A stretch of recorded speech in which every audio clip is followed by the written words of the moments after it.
This is Edge of the Box, a podcast brought to you by WhoScored.com.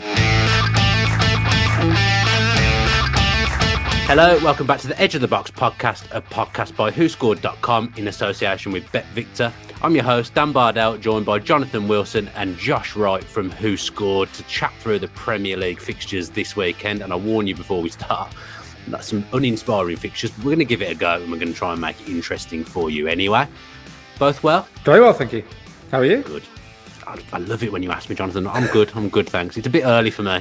So I'm struggling a little bit to be sharp, but I'm sure I'll get by as the show goes on. Yeah. Can I just point out, this start time was your choice. You demanded an 8 o'clock start. My hands are tied. I'm at my parents'. My mum's very, very bossy. She wants to leave at a certain time for my sister's wedding tomorrow. And I'm doing as I'm told. So my hands are tied. I appreciate you both coming on early. Josh, you okay? Yeah, a bit nervous. This show seems to be becoming the Dan and Jonathan show rather than ousting Who Scored, I think. But yeah, well, I'm all good. I'm hoping you might ask Martin to start doing the script because there's a few things I'm unhappy with in the script this week. I've been given no duration on the games. And again, he hasn't put Villa in when I think that's probably one of the more interesting games this weekend. So yeah, serious words need to be had with Martin. We are going to start with the team of the week. Josh, you're going to run us through the best 11. Is that just from the midweek fixtures or is that from the weekend as well? Just from the midweek games, yeah. Go on then. Starting in goal, we've got Kasper Schmeichel. Obviously, Leicester lost 2-0 to Liverpool last night, but Schmeichel was pretty active and made a couple of very good saves to keep the scoreline down. Moving into defence, we've got Kieran Trippier, who obviously scored that wonderful free kick against Everton. He started great since he's come back to England. In central defence, we've got Joel Matip.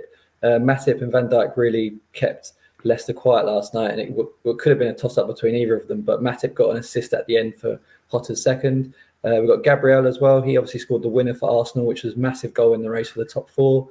At left-back, we have Cancelo. He obviously doesn't need anything said about him anymore. He's been so good this season for a long time. And then into midfield, we've got Diego Jota, who obviously scored both of Liverpool's goals last night. Doesn't seem to add anything to Liverpool's games, but pops up with important goals. Central midfield, we've got Ward-Prowse. He obviously helped spark Southampton's comeback against Tottenham with 2 assists. And then we've got Kevin De Bruyne, who's continued his fine form with a goal. Left of midfield, who you'll appreciate, Dan, is Philippe Coutinho. He finished as our Premier League Player of the Week. He obviously got a goal and a couple of assists in that mental Villa Leeds game. And then up front, we have Che Adams, who probably should have had another goal, to be fair, against Tottenham. And he's partnered by Dan James, who got a brace in that game against Villa. Dan James, you suddenly decided he was the most potent striker in world football when he rocked up at Villa Park. He could have had about 4 or 5, to be honest. I couldn't believe what I was saying. I was quite pleased when I saw he was lining up front, and then he had an absolute stormer of a day. What's Jacob Ramsey got to do to get in this team, Josh? I know it's quite harsh on him, but Ward-Prowse and De Bruyne just edged him. He was just behind those two, but yeah, Ward-Prowse and De Bruyne are ahead of him. Okay, Villa hatred rolls on there. Maybe that'll keep him hungry. He'll see that and he'll want to kick on. I mean, he was very, very good on Wednesday night. I can't believe that he's not made that team. Someone who's not very good at the moment, Leicester City, playing West Ham at the moment. And straight off the bat, I've absolutely no derby for this off the top of my head. So I'm going to need some help. If anyone has anything that leaps out of them, please feel free to say now, Jonathan or Josh. Tony Cottee ever play for Leicester? Oh, yeah, lovely. That is he did play for Leicester, did he? Yes, he did. Josh, what has happened to Leicester? I'm not sure they've ever been great defensively, but they really look all over the place at the moment. And then last night, I just thought it was really weird. Soyuncu sat on the bench, Vestergaard sat on the bench. Armity must have something really critical on Brendan Rodgers because he seems to get picked nearly every time. I think we've got a graphic, haven't we, about the regression there. It's been a funny old season for them so far. They've sort of dragged on, and I think everyone kind of accepted that injuries just haven't been kind to them this season, and that's fine, and that's completely true. But then I think when you see the manner of the defeat against Nottingham Forest last weekend, a really heavy 4-1 defeat, and then I think at that point you think there's something more to it, and I think Rodgers accepted that, and that's why he made so many changes against Liverpool last night. But obviously it's bizarre. He went with a back four and the 2 of the centre-backs weren't centre-backs. Yannick Vestergaard, who he signed, can't get a look in. I mean, he's picking in Didi, who's obviously a midfielder, ahead of him at centre-back. And I mean, he did fine apart from set pieces where he just didn't want to mark Van Dijk. But yeah, I don't know. You just think about the way Leicester have sort of ended the last 2 seasons. They've missed out on the Champions League quite spectacularly. And I think at a certain point that must take its toll on the players. It's already tough enough to crack the top 4 as it is for clubs like Leicester and West Ham. And I think when you have it pretty much in the bag, and then you lose it back-to-back seasons. That's got to drain the players. And I mean, like as I said, from set pieces, they're just so vulnerable. I think it's nearly 50% of their goals they've conceded have come from set pieces. Ndidi just didn't want to mark Van Dijk. He could have had a couple of goals last night. I don't know if that's because Leicester aren't spending enough time on them, or just that the players just aren't as committed anymore. But yeah, like you said, I checked the WhoScored ratings to see if anyone had actually improved, and obviously not many have. I guess you can see from their league standing that they're really struggling, and that's reflected in the ratings. Players like Vestergaard, who was obviously at Southampton last season as a mainstay, he's decreased significantly. And then you've got Iosi Perez, who I forgot was actually at Leicester. He doesn't get a game. Harvey Barnes again's had a similar drop. The only players that have actually kicked on is Kasper Schmeichel, and I think that's it's a marginal increase from his rating last season to this, and that's basically because he's been more involved in games. And then the other one's Luke Thomas, who I think we can all agree it has been pretty good this season. I think there's even talk of him getting an England call-up, or certainly on Southgate's radar. But yeah, they've been strange. They have been really strange. Even Tielemans is one of my favourite players to watch. He's not having a good season at all, Jonathan. They're just all at sea, aren't they? You have to say the injuries have been pretty much unprecedented. I mean, they've been without sort of 5 or 6 key players in every single game. You look at who they haven't got in this game. No Evans, no Castagna, no Vardy, no Fofana, no Bertrand. Mendy's a doubt. You can't. No club could sustain a run when we're regularly without 5 or 6 key players. And these aren't sort of 5 or 6 fringe players. Of that half dozen, you'd say 4 would be absolute cast iron first choices, and that's been true with different players through the season.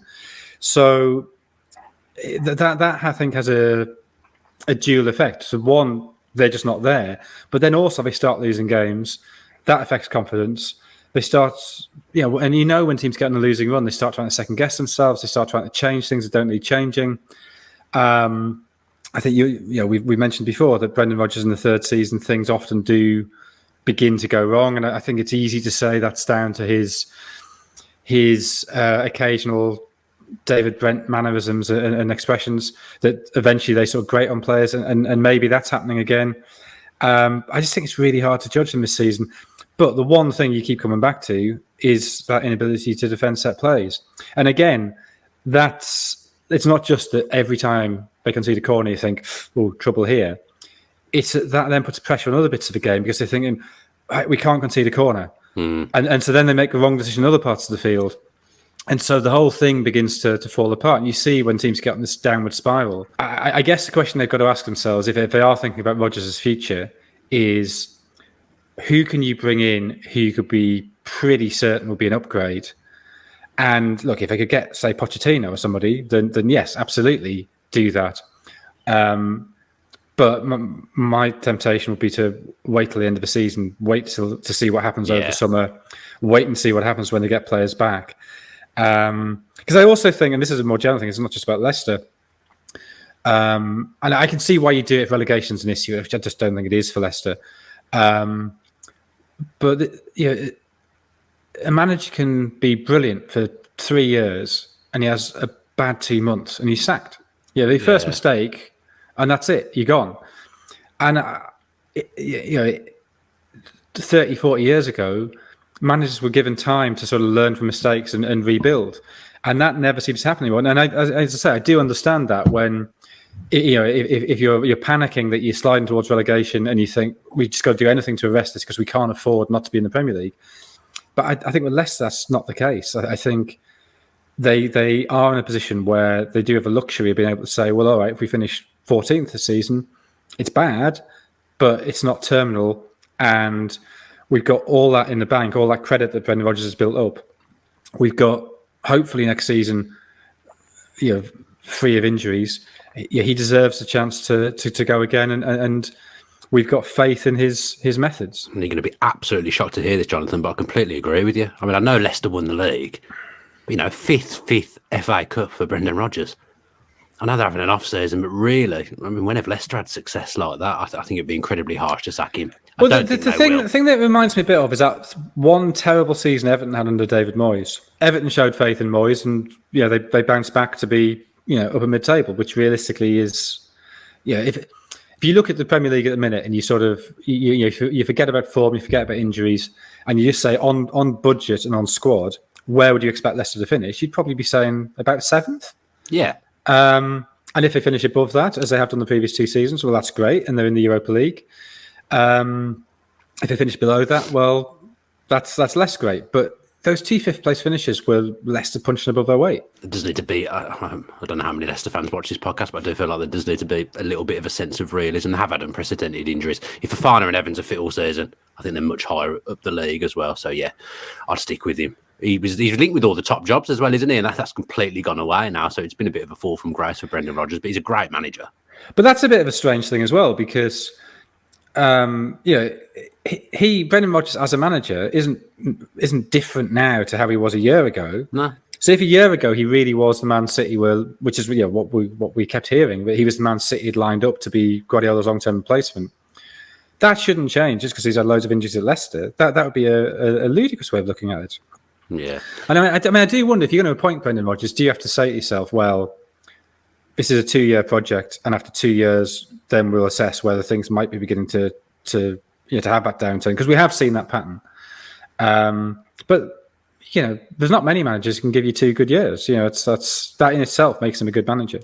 Yeah, he's definitely a good manager, Brendan Rodgers. Someone else who's a good manager, although I'm going to condemn him because I was absolutely appalled by his behaviour in the week, is David Moyes.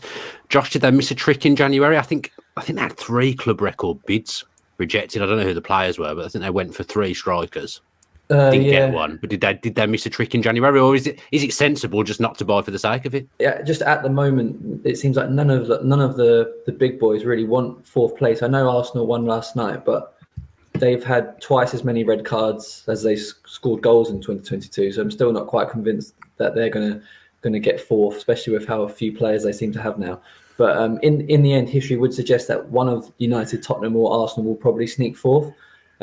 West Ham only need to look at Leicester to see how difficult it is to get that 4th spot. And I would say that on paper, Leicester had the better squad in their failed attempts than West Ham do currently right now. But then I think sometimes, like you said, with Leicester fans have to be a bit realistic. I think you have to step back and just look at how far West Ham have come under David Moyes. I think when they entered the 2020-21 season, I think I predicted West Ham to finish in the bottom 3. I think they were in turmoil as they entered that season. I remember West Ham sold Grady Diangana to West Brom, and I think it was Mark Noble came out and basically called his own club a disgrace. And at that point, everyone thought, there's no way they're going to have a successful season. And then they end up getting the Europa League. They're obviously in the knockout stage of it this season. And at the very least, they should get in that competition again next season. But I think having said all that, sometimes you do get opportunities that you won't get again. And I think if you look over the summer, Conte can't have a worse window than he had in January in the summer. You would expect them to get him some players in. Man United are probably going to have a proper manager. Arsenal can be aggressive in the summer because they've obviously sold all the players they need to already. And I think the manner of West Ham's cup exit to Kidderminster, cup win over Kidderminster, I think shows that the depth isn't there. And you touched on the bids that they made. I think it was one was for Phillips, one was for Rafinha, and one was for Darwin Núñez from Benfica. And I don't know, I don't know if I'm just being cynical, but I think the timing of those bids was more to try and appease the fans. I don't think realistically they would have thought, we're going to sign Rafinha and Calvin Phillips from Leeds in the January transfer window with a day or 2 to go. I think that was them trying to show that they're trying to do something when really they knew that neither deal could happen. But maybe that does point towards they're acknowledging the fact that maybe Jared Bowen and Declan Rice will be off in the summer, because if you think Phillips and Rice aren't too dissimilar, and obviously Rafinha and Bowen play in the same position, so maybe they are sort of planning for the future without both of those players. I was going to say, because where's Phillips playing? Souček and Rice is one of the best partnerships in the Premier League. He's not getting in the team, is he, Jonathan? But that seems to me to make sense, because Rice realistically will leave in the summer, so Phillips is a good replacement for him. I can see the logic of that.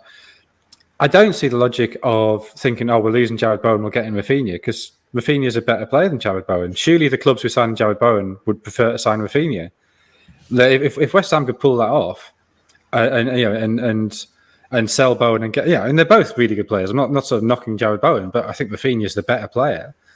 If you can, if your replacement for a player you're selling for a lot of money is better than him, then you've done great business. I just have no idea why Leeds would contemplate that. Also, I can see Rafinha jumping to an Arsenal or a Tottenham, but for him to go to West Ham seems, I suppose, it is slightly up, but it's essentially a sidestep onto a low brick. If Calvin Phillips and Rafinha are to leave Leeds, and I think obviously Phillips is far more attached to Leeds than Rafinha, I don't think that their next jump, as Jonathan said, is it much of a jump, would be to West Ham. I just don't see that.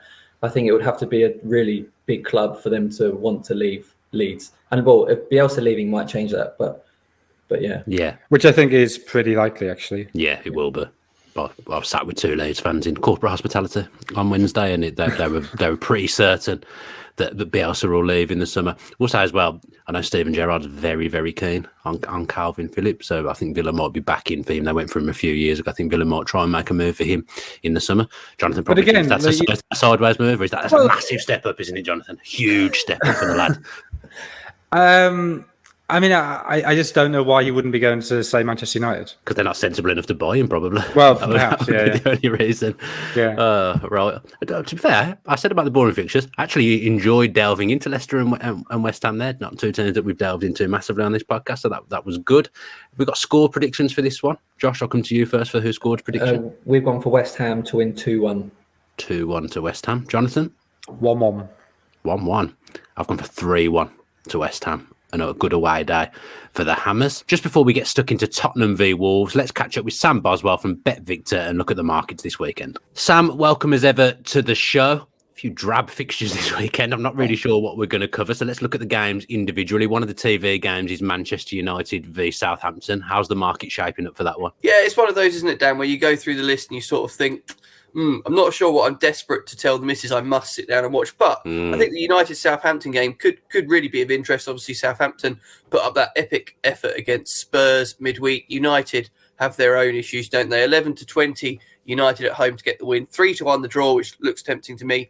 9-2 the Saints to put more misery onto the Red Devils. We've boosted a few different markets. If you think United are going to really actually turn up here, United half-time, full-time, boosted to 6-4 from 11-8. Personally, wouldn't fancy that too much. Bruno Fernandes to score from outside the box. May well need a goal from him. That's been boosted to 8-1. Southampton to score a penalty, 13-2 from 6-1. Bet builders are all available as well. But definitely a game I would personally want to take United on in this. I think there's going to be a lot of pressure from the home crowd.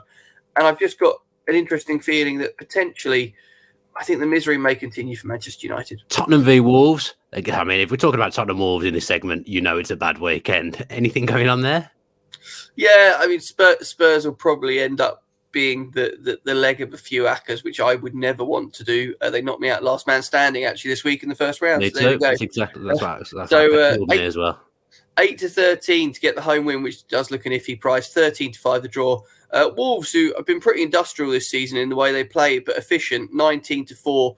Goals to be scored in both halves have been boosted to evens. We've got other issues to consider here, I think, which is Spurs to me just don't quite look the finished article. Obviously, Antonio Conte is going to have to do a significant bit of work with the team, but they still have plenty of ability, don't they? The likes of Harry Kane, Son, always dangerous. For me, this game, I think I'd be looking at the unders market personally. Spurs to win under 2.5 goals is 23-10. Wolves 17-2 for the same outcome in terms of them to win and under on the goals. That's probably where my pen would land, but it is a tricky week. As ever, I'd encourage everyone to gamble responsibly. Enjoy it for what it is, which hopefully we'll see some good games, Dan. Let's be honest, sometimes it's the ones you don't expect that really actually turn into crackers. Our new stats markets are live on every single game already, so go and have a little look at those if you like your shots on target bets. Plenty to get stuck into. Let's be optimistic, Dan. It's going to be a good week, loads of goals, and it's going to surprise us. As I'm a massive tipster, massive in the betting world, I am. My bet for that game is Bergwijn to score the last goal and Spurs to win. That would be mine. He's come on a few times, hasn't he, and got the last goal recently. He got one disallowed, didn't he, the other night? That would be my tip because he's coming on a sub. He looks lively when he comes on. As I say, massive tipster. That's what I'm going for.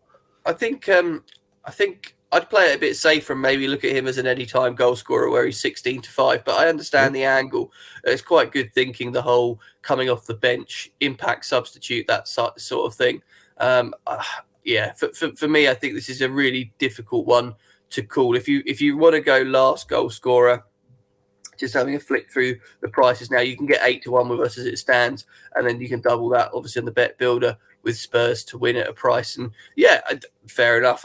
I get the logic. I just think with Spurs, I find the most unpredictable team, and maybe it's a personal thing. Every time I back them, I get it wrong. So I'll probably sit that game out, maybe play the unders market if I have to have a bet.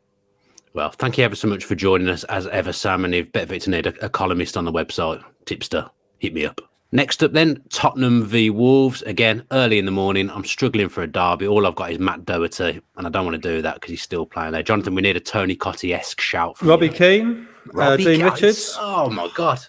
It's too easy for the guy. Taking your What is job. going on? What is going? Yeah, you might have to take charge of this segment from now on, Jonathan. It's an unbelievable start.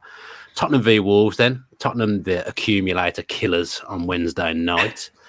Josh, who's benefited from Conte's arrival and who hasn't? I think everyone would probably suspect that Harry Kane has benefited the most, which is true. I think Conte's got him playing higher up the pitch. I think there's been stats floating around about how his shots have increased dramatically since Conte took charge. Son as well. Lucas Moura has continued his fine form. But the one player that's really struggled, and I think we saw that perfectly in midweek, is Hojbjerg. I watched the Tottenham game in midweek, and I was quite taken back by how unlike the performance was from a Conte side.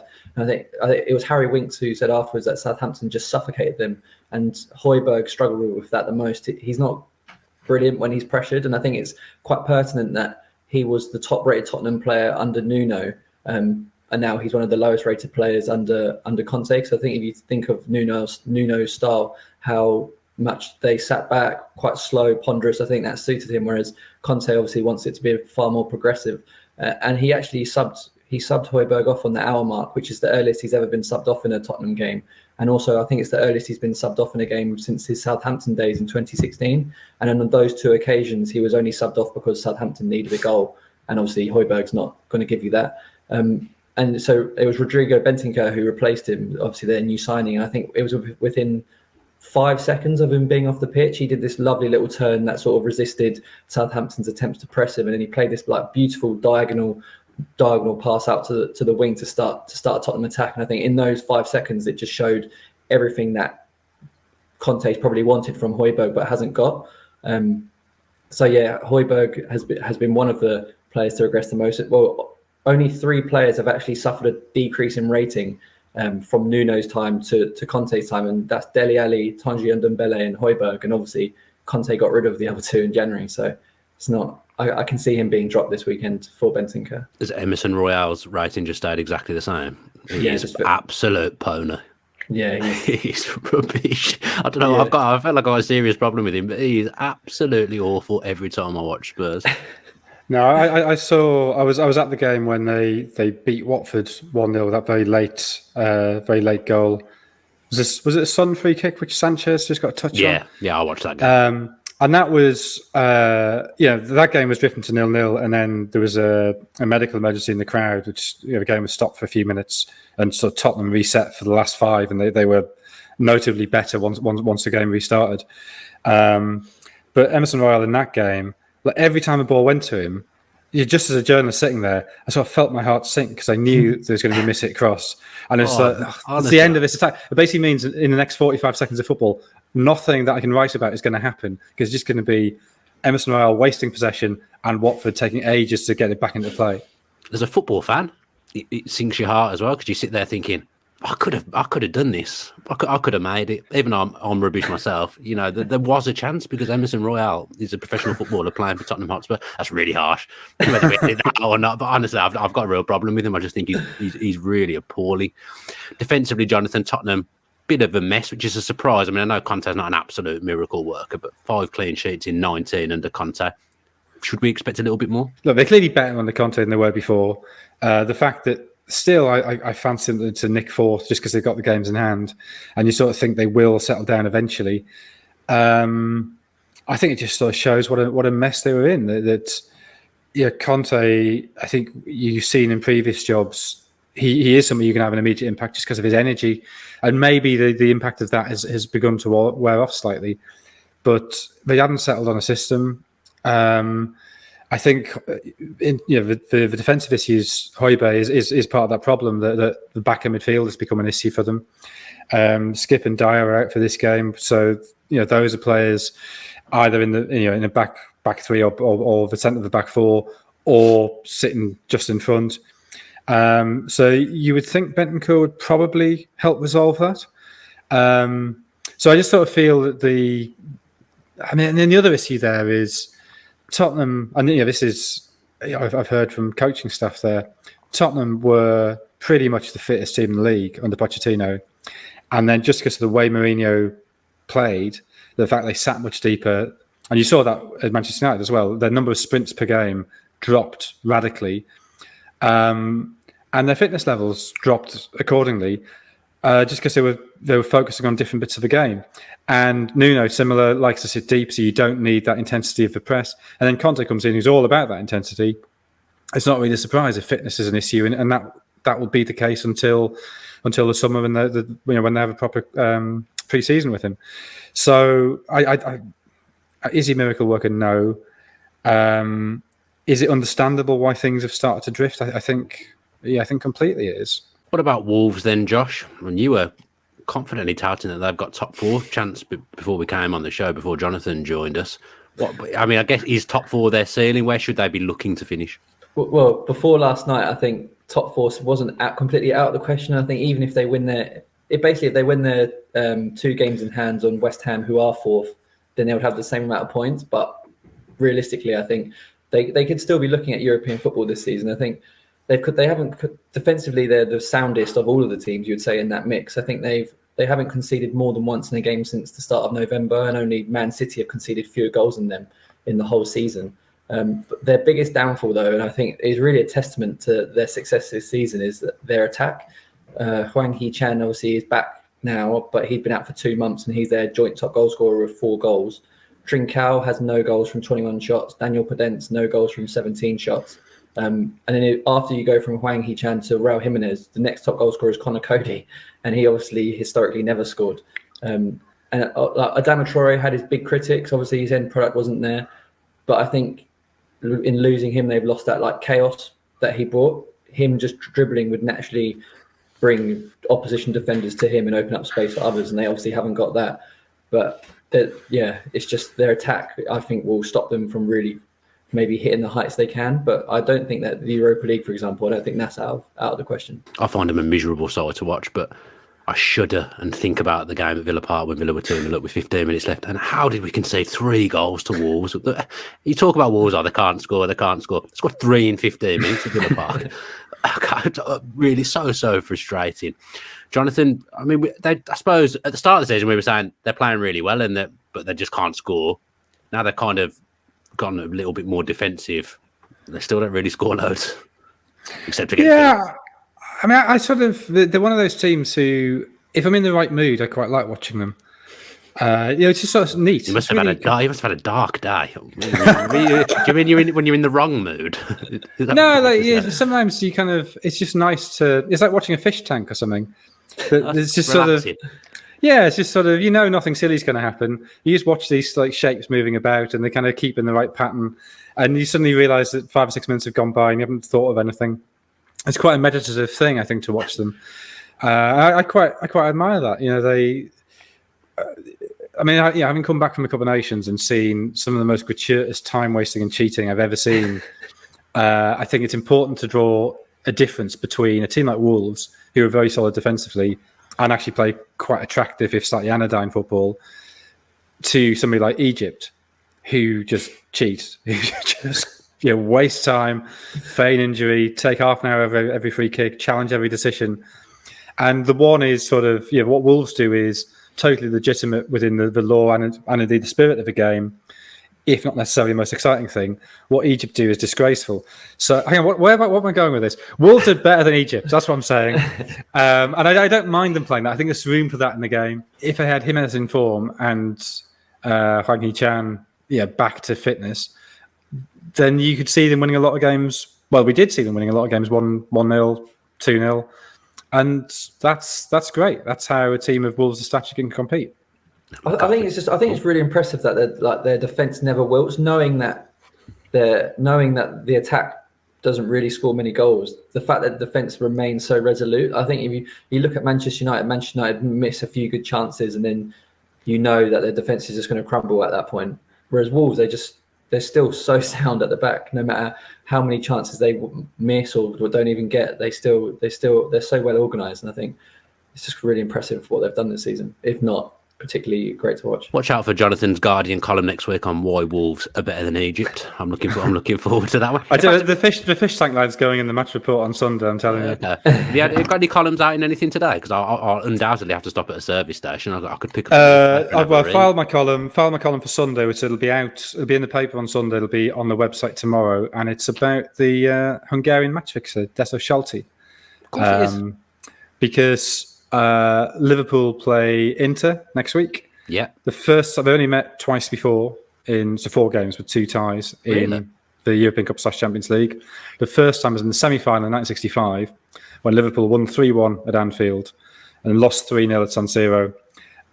And certainly Liverpool players at that time believed the game to have been fixed. And Inter had this fixer, Shalti. But Shalti is an amazing story. I think he's sort of known as a match fixer, but he survived Auschwitz and had an extraordinary life. So it's about him. Okay, I'm not sure I'm gonna go with that one. Doesn't sound up my alley, but yeah. Anyone else? I haven't sold it well enough then. No, I mean, that's true. Yeah, I mean, it's Jonathan Wilson. I should be reading it.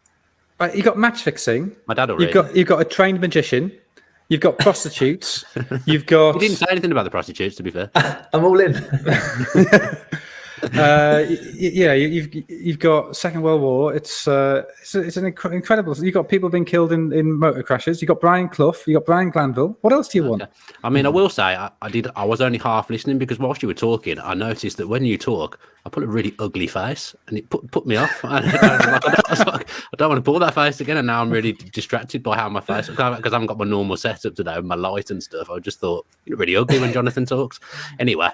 Let's get back to the ugly game that is Tottenham v Wolves. What's your prediction, Jonathan? 1-1. I think I've pretty much gone 1-1 for every game this week. It's such an uninspiring set of fixtures. Yeah, you've gone 1-1. Josh, who scored? 1-1 as well. 1-1 as well. And I've gone 1-0, which makes no sense. 1-0 to Spurs, which makes no sense considering I said at 1.5 clean sheets in 19 under Conte, so a clean sheet probably unlikely for Tottenham. But yeah, I've gone for 1-0. We go now to the just a minute section, and just before we do that, Josh, how did the predictions go this week? I could not tell you. Oh, come on, Josh. I know I got 2 bang on, and who scored got 2 bang on, and I don't think Jonathan got any bang on. I had another nightmare week. Once again, football was wrong. I was the only one that pulled out Burnley one, Manchester United one. That was a bigger. I got another one right as well. I can't remember which one it was, but yeah, didn't get Tottenham 2, Southampton 3 right. You'll be surprised to learn. Right, Josh, you're going to start, I believe, which is completely thrown me because Jonathan normally starts. Second week running, a Gary Speed derby, Everton v Leeds. After the highs of their 4-1 win over Brentford in the FA Cup last weekend, Frank Lampard was served with a big reality check in his Premier League opener as Everton manager. They lost 3-1 to direct relegation rivals Newcastle, and I think that result should probably see the end of Lampard's insistence with a back 3. That system wouldn't get the best out of new signings, Dele Alli or Donny van der Beek, so probably won't see that again. I think the fact that Dominic Calvert-Lewin didn't even get off the bench in that game suggests that he's probably still not fully fit, but Lampard will desperately need him in the coming weeks to get them out of the relegation fight. Yerry Mina and Demarai Gray both came off in that game and are probably not going to play this weekend. So Ali and Van der Beek, you would hope, would get some more playing time. I'm not sure if either of you saw a picture of Donny van der Beek playing a pass against Newcastle, but he looked really excited to be on the pitch. Really strange face there. He's not going to know what to do when he starts a game. He's not going to know what that feels like. Leeds dragged Aston Villa into the sort of frantic and chaotic game that they lived for in midweek, and were probably disappointed not to come away with all 3 points after Villa went down to 10 men. Dan James got a rare brace in the game, and Diego Llorente scored what proved to be the equaliser in a 3-3 draw. Scoring 3 goals and Rafinha being so quiet is a massive plus for Leeds, especially with Patrick Bamford still out. They've relied quite heavily on Rafinha. It's now 4 defeats in a row for Everton and in the Premier League, and they could soon find themselves right in the relegation mix. They're only a couple points above the bottom 3 as things stand, and we're backing a Leeds win 2-1. 1-1 again, I think. 1-1 again. 1-1 again for you, and I've gone for 2-2. Dan James not to score again this season. Your first game, Jonathan. The nobody derby. Nobody knows someone who played for Brentford. Yeah, I can't think of anybody. Sorry. We even tried to Google it before we came on and we didn't come up with anything. That's how bad it is. So Brentford v Palace for you, Jonathan. You mentioned it on Monday, but I think Brentford really are looking in a bit of bother now. It's not just they've lost 5 in a row, 7 of the last 8. Not even just that they've only scored 6 goals in that run of 8 games. It's that other teams at the bottom are starting to improve. So they're only 6 points off relegation zone now. And you do fear not just that they've slightly run out of steam and the squad's starting to creak, but the pressure of feeling the likes of Newcastle, maybe Norwich, maybe Burnley, closing in on them, and you assume Everton will pick up as well, that might start to tell. Palace actually only 2 points better off. They've only won 1 of the last 7 and 2 of the last 12. So they're in a little bit of bother, though you assume they'll have too much. For Brentford, Tony and Jarnelt are both doubts. Jorgensen's out. Eriksson could make his debut for them, which would be lovely to see. Raya's back, which is the good news. And I think you saw even in defeat at City how important he is to the way they play it from the back. Kouyaté and Ferguson out for Palace. It was 0-0 at Selhurst Park. I think it'll be low scoring again, but I'll go Palace to win 1-0. We've got them for a 1-0 draw again. No, I've gone for 2-0 to Crystal Palace, and I'm really pleased that we're doing that because a couple of derbies did pop to me while I was looking at the fixtures. I'm going to allow this one for myself. Watford v Brighton, Josh. The Danny Welbeck derby. That's I'm allowing it. Watford are still looking for their first goal under Roy Hodgson after they followed up a 0-0 draw with Burnley with a 1-0 defeat to West Ham. Ismail Assar will be delighted Senegal went against Watford's medical advice and took him to AFCON, otherwise he wouldn't have had a winner's medal. He could make the matchday squad here, but Roy Hodgson said in midweek that he's still not even met him. João Pedro could therefore be recalled to the starting 11, but few changes are otherwise expected. Brighton had the midweek off, so they would have had a full week to digest and get over the cup exit to Tottenham. Graham Potter will hope to have Alexis McAllister and Leandro Trossard back from COVID in some capacity, while Lewis Dunk, Adam Lallana and Shane Duffy have all returned since the break. Brighton have impressively lost fewer Premier League games than Manchester United, Arsenal and Tottenham this season, but aren't higher than 9th due to the fact they've drawn the most games. 12 of 22 Premier League games have been drawn this season. But as Watford have lost 5 in a row, Brighton should get over the line here, and we're going for a 1-0 win. I think called you Martin then. God, sorry. So sorry. Jonathan? 1-1. I've gone for 1-1 as well. I'm not even going to bother asking you anymore because everything's just 1-1, isn't it? Next up for you, Jonathan, is Norwich v Man City. Talk to me, someone. There's loads here. John Bond managed both of them. Mel Machin played for Norwich and managed Manchester City. I can't be expected to come up with these. Dave Phillips played for both, I'm pretty sure. How old do you think I am, Jonathan? I think you're 36. I am 36. Hang on, did you just know that? Did you Google me before we came on? Just fancied looking at my age? not that I think I come up in any Google searches. So there's not a Wikipedia page from there or anything.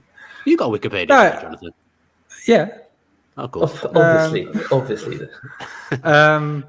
No, I think I looked it up when you were talking about haircuts once. I was thinking, Jesus Christ, how old is this man? And it turned out you're much older than the way you're talking. Well, someone said I sound like I'm 60 the other day on YouTube. Someone said they'd never seen my face before and they saw me on a video and they'd always assumed I was about 60 years old and they were really surprised when they saw my face. I mean, they obviously, that's listening to tone of voice and not content, isn't it? Yeah. So if you listen to the content, you'd be going like 18, 17 maybe? I was going to say that didn't sound like it was going in a complimentary manner at all.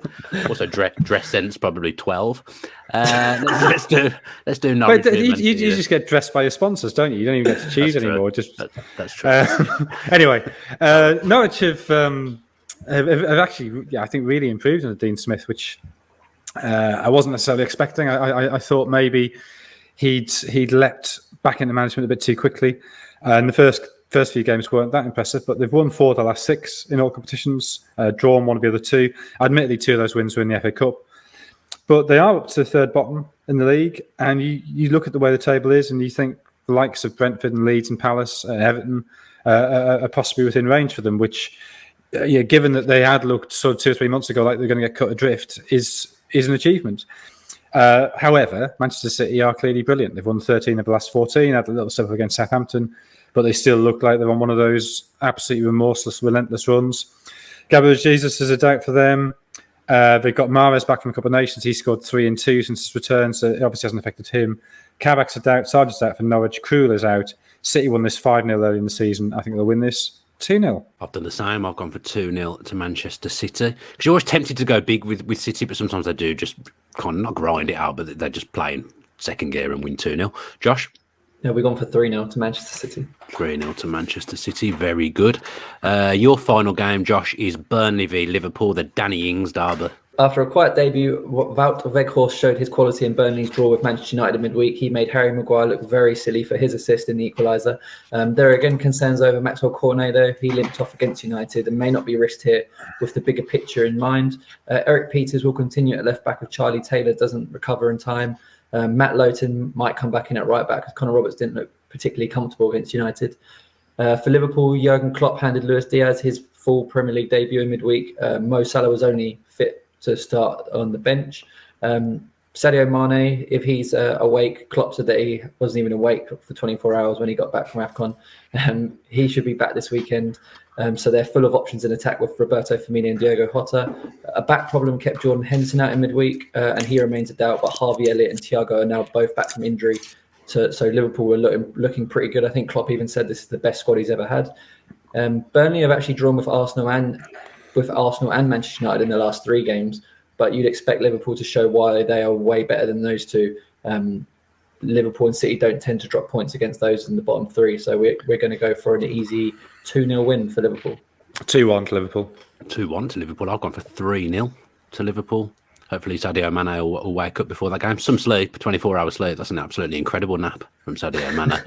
Final game, one that we should have been looking at in more depth, is Newcastle v Villa, Jonathan. The Shay Given derby. Yeah, started his career at Sunderland, of course, 16 games. He did. Looked very dodgy in a 3-3 draw at Watford. I sort of wrote him off then, too short, and I was right. Newcastle out of the relegation zone. They've taken 7 points from the last 3 games since players started to arrive in January. They've obviously had a couple postponed. So that cup defeat to Cambridge now looks like that really was an idea from which everything else was improvement. So I think it's pretty hard now, and unless they get serious injuries, to see them getting relegated. You assume they'll be comfortable lower mid-table by the end of the season. Villa's form hasn't been great recently. 1 win in the last 6, and that was against Everton, so it doesn't really count. They've got a few injuries as well. Conte's suspended. Buendia, Coutinho, Bailey, and Traore are all doubts. Nakamba's out. Newcastle have no Matt Targett, no Callum Wilson, no Matt Ritchie. Trippier's a doubt as well, which given his crossing ability and his set plays, I think he's important to them. Villa won a 2-0 early in the season, but I think Newcastle will win this 2-1. I never do this. I've predicted Villa to lose as well in the hope that it inspires victory. Also, Villa haven't won at St James's Park since Lee Bowie and Kieran Dyer had a fight, which was many moons ago. That was a great day. 2005. Long time. It's a bizarre record. Honestly, it's stupid. I posted something about it yesterday on Twitter. It's absolutely ridiculous. But yeah, we never do well there, so I fully expect us to get beat. Josh, what have WhoScored gone for? We've gone for a 2-2 draw in that game. 2-2 draw. Very nice. I'll take that at the moment, I think. We've got Saturday 3 p.m. treble and a Sunday 2 p.m. treble, Josh. Yeah, I'm missing being able to do because of the way the fixtures are falling, not being able to make the shouts ourselves. We were really close actually midweek. We had 2 bets. We had 3 right in a 4-fold and 2 right in a treble, like a goal scorer treble. So hopefully we'll go 1 better in each here. I'll start with the Saturday 3 p.m. We've gone for Brighton to win 2-0 against Watford. Obviously, Watford have failed to score in their last 3. They've lost the most home matches in the Premier League this season with 8, and they've failed to score in 5 of those. Brighton obviously had the whole week off, so they should be well rested. The next leg, we've got Leeds just to win. Everton have lost more home games than they've actually won this season. So we've got Leeds to win. And then the last one is Palace to draw or Palace against Brentford. Brentford have only won 1 of their last 10 games against Premier League opposition.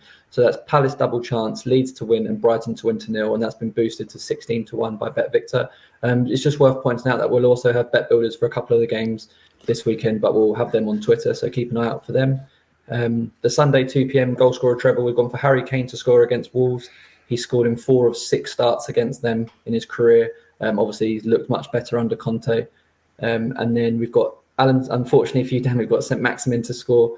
All 5 of his goals have been scored at home this season, and he was the WhoScored man of the match in midweek. And then we've got Mo Salah to score against Burnley. He scored twice as many goals away from home as any other Premier League player this season. So that's Harry Kane, St. Maximin and Mo Salah all to score anytime. And that's been boosted to 13-1 by BetVictor. Until you said my name, I wasn't particularly listening because I suddenly became really distracted by how much useless paraphernalia there is on my dad's desk. It really distracted me. I'm the worst cup I think I've ever seen. Does this even make sense? Where there is tea, there is hope. That's awful. What does that mean? Something for the journey to your sister's wedding to talk about. That is what a load of rubbish it is on this desk, honestly. Sorry. Yeah, and then I thought you said we're back in St. Maximin to score all 5 goals against Villa. I clearly wasn't listening properly until that shocked me back into listening. Right. Final game we're going to look at today is Manchester United v Southampton. First thing Martin's put in this script, Jonathan, is how Danny Wallace? Forgot about the derby. Danny Wallace. Is it Rod Wallace's brother? Yeah, elder brother. Tell you what, that's good knowledge. But yeah, I didn't know he played for Southampton, and I didn't know he played for Manchester United, and I never saw it. They all started. All 3 brothers started at Southampton. I think they're the only time 3 brothers have played in the top flight in England At the same time? I think so. Yeah. Interesting. Good statage. Ray, of course, the youngest. Danny, Rod, and Ray. Of course. Good quiz question, that one. But yeah, Martin's put in the script here. Is Hasenhuttl good enough for Manchester United, Jonathan? Yeah. I mean, probably most managers are actually at the moment. But also, I mean, it depends. And again, with United, we haven't a clue what's going on. No, if Rangnick is in a proper sort of consultancy role where he's got influence, he's worked with Hasenhuttl before.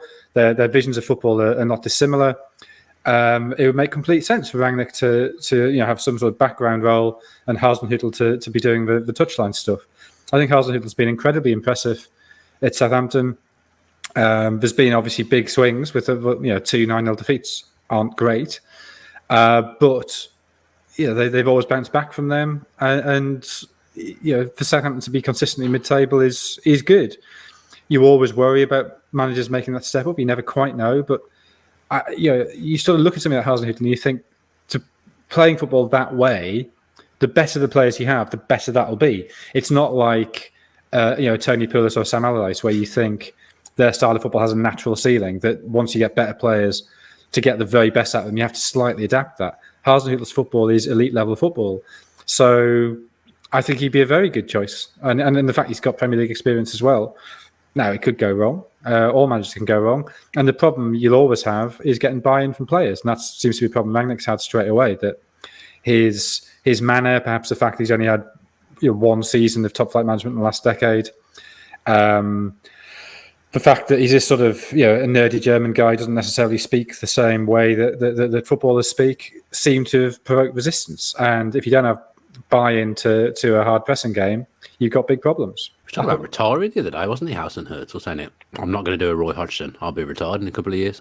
Yeah, I mean, I say that most years as well. Oh, you've been around the block, Jonathan. You've still got plenty of years left in the tank, though. I think plenty of mileage left in there. Josh, now you don't admit this as much as you would have done when you were a child, but you are a Manchester United fan. Correct. Yeah. Probably don't enjoy watching them as much as you did when you were a kid as well. Correct. Again, I'm going to have to call Martin out because he's done the script here. Is Maguire getting dropped? He says he's dropping Maguire a bigger, tougher call than dropping Ronaldo. Are people even dropped nowadays? Because it's just squad rotation, surely. Yeah. If you were centre back, you probably dropped actually. Yeah.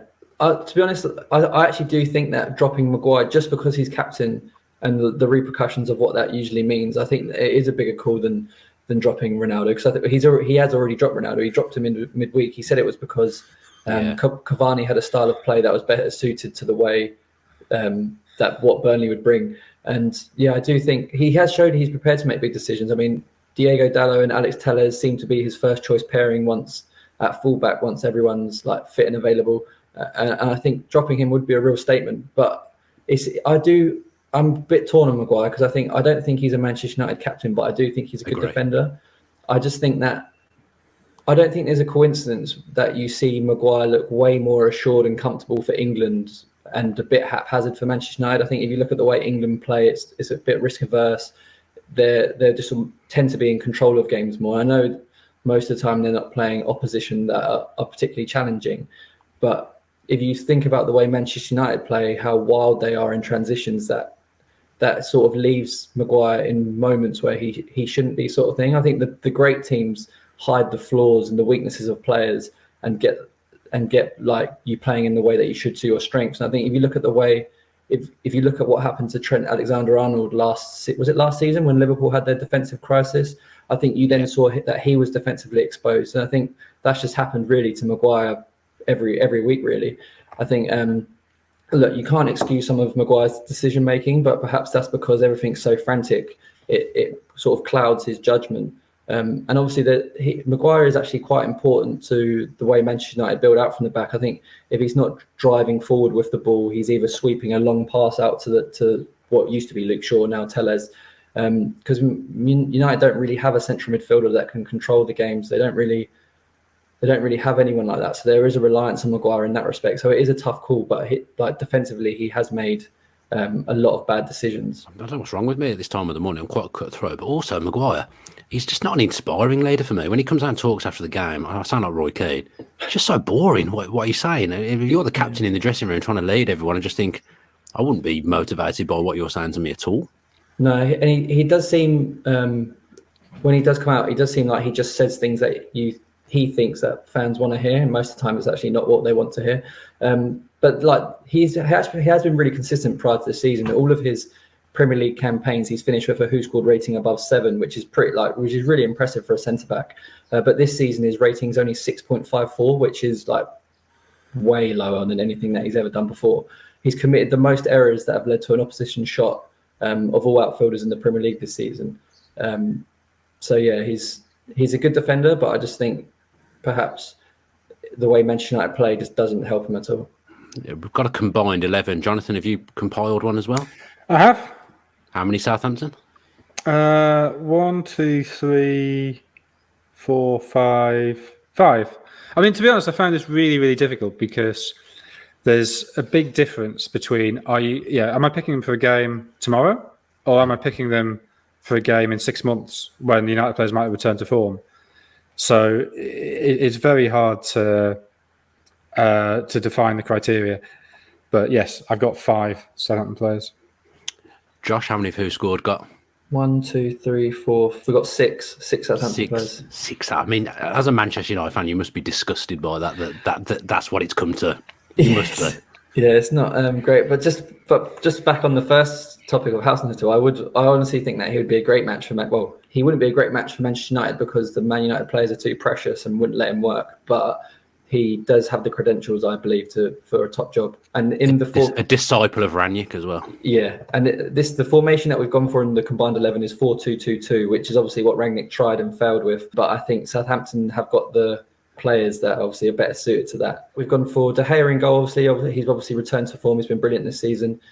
Saved. I think that's part of the reason why Manchester United haven't had as many defeats this season is because of De Gea. He's obviously kept them in games before they've even got started. And then it's an entire Southampton back four. We've got Livramento, Bednarek, Salisu, and Walker-Peters as the back four. That's embarrassing for Manchester United. Honestly, that is embarrassing. Yeah, it's not great. But I think the fullbacks for Southampton are so important to the way they play, especially in this 4-2-2-2 formation. They obviously push up so high, and I don't think it's any surprise that Chelsea have produced Reece James, Lamptey, and Livramento. It's no fluke. They're so good in what they do.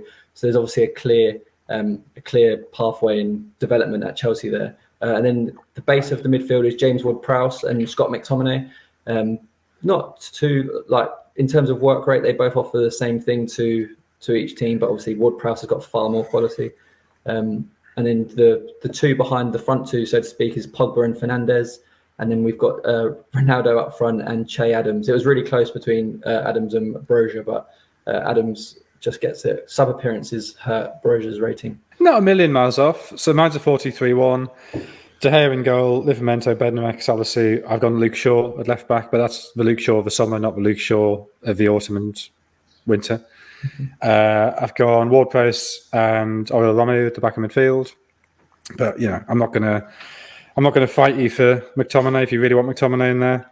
Then I've gone again. This is on the players that we know they can be, rather than the players that they've been in the last 6 months: Sancho, Fernandes, and Rashford, and Cavani up front, who I assume his rating is also hurt by having been a sub so often. It's in the thing with I find Cavani really interesting. I find that when he starts for Manchester United, he's nowhere near as impactful as when he comes on and off the bench. But I don't know if that's because he's having to do the running for about 4 different players. So by the time he actually can be involved in the game, he's just spent, because he doesn't really seem to be as involved as much as when he does come off the bench, when all he is trying to score a goal. But which is a bit sad, because if that is the case. But yeah. What's your prediction for this one, Josh? It's not yours. WhoScored's prediction? We've gone for what have we gone for? Oh, we've gone for a 2-2 draw, I think. And I'm going to go further and say James Ward-Prowse, who was in the Premier League Team of the Week and is in our top 10 player form ratings. I think he's going to either score a free kick again against De Gea or whip one in for a set piece goal for Southampton. 2-2 though. 2-2. Jonathan? 1-1. Obviously. 1-1. And I've gone big. Manchester United 1, Southampton 2. Double away day joy for Southampton. I fancy them. I do fancy them. So yeah, I thought I'd have a plump for that and see how I get on. That does us for this week's show. Thank you ever so much for joining us and tuning in, and thanks to Jonathan and Josh as well. Always enjoyable. I've had a great time this morning, even if I was a little bit grumpy. Don't forget to subscribe to the channel with your notifications on so you know when the shows are coming out. We'll be back next week in our normal slot. I think there's only one midweek game next week. So yeah, we'll be back in our normal Thursday slot. Tell all your friends about the podcast, and as ever, stay safe.